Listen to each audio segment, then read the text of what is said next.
अस्सलाम वालेकुम। तो आज हम स्टिच करेंगे डबल नेक, जिसके लिए मैंने शर्ट का फ्रंट पार्ट ले लिया है और इसके रॉन्ग साइड पे मैं निशान लगा रही हूँ। एक निशान 3.5 इंच पर लगाऊंगी और दूसरा निशान 6 इंच पर लगाऊंगी। 3.5 इंच पर हमारा जो ओरिजिनल नेक है वो रेडी होगा और 6 इंच पर जो मैंने निशान लगाया है वहाँ पर हम अपने कटवर्क को पेस्ट करेंगे। तो इस तरह कटवर्क की जो लेंथ है वो मैं 19 इंच रखूँगी। तो जिस खातून का ये ड्रेस है मैं स्टिच कर रही हूँ वो काफ़ी हाइटेड है, जिसकी वजह से मैंने नेक की लेंथ जो है वो 19 इंच रखी है। आप 15 इंच पर रख सकते हैं। अब जो 6 इंच पर हमने निशान लगाया तो वहाँ पे दोनों कटवर्क को रख लेंगे और अच्छे से पेस्ट कर लेंगे। इस तरीके के साथ इसको अच्छे से चिपका लेंगे और जो एक्स्ट्रा कटवर्क होगा उसको काट लेंगे। अब जिस पैटर्न पे हमारा कटवर्क है हम फैब्रिक को इसी तरह कर लेंगे और बहुत कम कपड़ा हम रखते हुए बाकी को कटिंग कर लेंगे। लाइक 2.5 पॉइंट्स जितना हम कपड़ा रखेंगे और बाकी कट कर लेंगे। ये कटिंग आपने बहुत ध्यान से करनी है, आराम आराम से। यहाँ पे मैंने वीडियो फास्ट की हुई है क्योंकि जब वीडियो बहुत ज़्यादा लेंथी हो जाता है तो देखना मुश्किल हो जाता है। तो इसको मैं जो है बहुत आराम आराम से कर रही हूँ। और इसके बाद जो हमारे कटवर्क के साइड्स पे हम इस तरह से कट लगा लेंगे और ग्लू से जो है इसको इस तरह से फोल्ड कर लेंगे। इस नेक को बनाने के लिए आपके पास ग्लू लाजमी तौर पे होना चाहिए। ग्लू से जो हमारा काम काफ़ी आसान हो जाता है और इस नेक के लिए तो हमें लाजमी तौर पे चाहिए ग्लू। तो इस तरह से पूरे नेक पे ग्लू लगा कर तो हम पैटर्न की शेप पे फैब्रिक को इस तरह से फोल्ड करते जाएंगे। इसके बाद हम जी इस तरह से एक लेस ले लेंगे और एक राउंड शेप पे इसको मेजर करेंगे। जितनी इसकी लेंथ बनेगी बाकी लेस भी हम इसी लेंथ के अकॉर्डिंग कटिंग करते जाएंगे। तो सबकी इस तरह से कटिंग करने के बाद हम ग्लू लगाएंगे इस तरह से और फिर लेस को पकड़ेंगे और इसको इस्त्री की मदद से राउंड शेप देते हुए हम इसको चिपका लेंगे। आप ये भी कर सकते हैं कि लेस के पे छोटे छोटे कट्स लगा लें।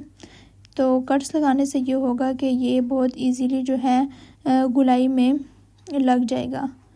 इस तरह से अब मैं पूरे नेक पे लगा लूँगी। दो मैंने आपको दिखा दी हैं, यही तरीका अप्लाई करते हुए आपने पूरे नेक पे लगा लेना है। इसके बाद हम जी इस पर सिलाई लगाएंगे। तो सिलाई भी आपने बहुत ध्यान से लगानी है और इसके किनारे किनारे पे सिलाई लगानी है। आपने पैर का ध्यान रखना है, पैर की तरफ देखना है। जो मशीन का पैर होता है, फुट जिसे कहते हैं, तो वो जो है इसके दरमियान में होना चाहिए कटवर्क के। तो आपके जो है ना किनारे किनारे पर सिलाई लग जाएगी। इस तरह से देखिए, मैंने आपको वीडियो स्लो भी करके दिखाई है। इस तरह से आराम आराम से इसके ऊपर आपने सिलाई लगा लेनी है ताकि फिनिशिंग के साथ सिलाई लग जाए। सिलाई लगाने के बाद अब हम इस तरह से एक प्लेन फैब्रिक ले लेंगे, ठीक है। और इसके ऊपर मैं ये फ्यूजिंग ले रही हूँ। आप चाहे तो टिकन या चेपी जो भी होता है वो भी ले सकते हैं। तो इसकी लेंथ और विड्थ जो है ना आपके कटवर्क वाले नेक की लेंथ और विड्थ से ज़्यादा होनी चाहिए।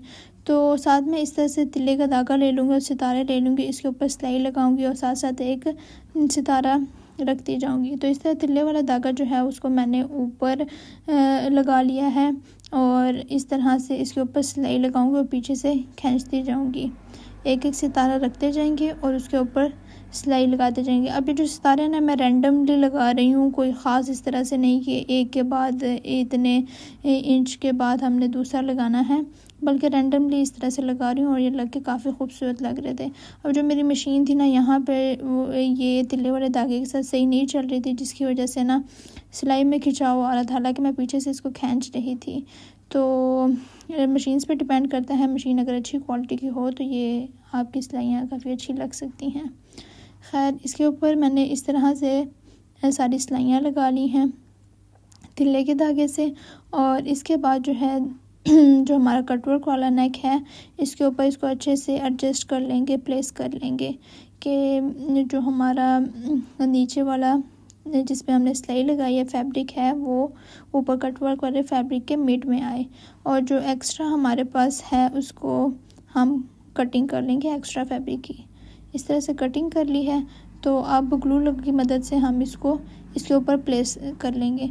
अब बार बार मैं ग्लू इसलिए यूज़ कर रही हूँ क्योंकि एक तो इससे काम आसान हो जाता है, दूसरा ये कि आपके जो नेक है वो डिस्प्लेस नहीं होता, बहुत अच्छे से जो है इजीली काम हो जाता है।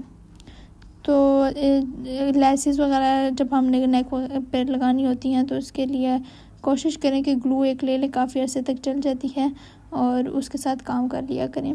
तो इस तरह दोनों साइड पर ग्लू लगाने के बाद इसको जो है इस तरह से अच्छे से पेस्ट कर लेंगे, अच्छे से चिपका लेंगे और इसके ऊपर एक बार फिर सिलाई लगा लेंगे।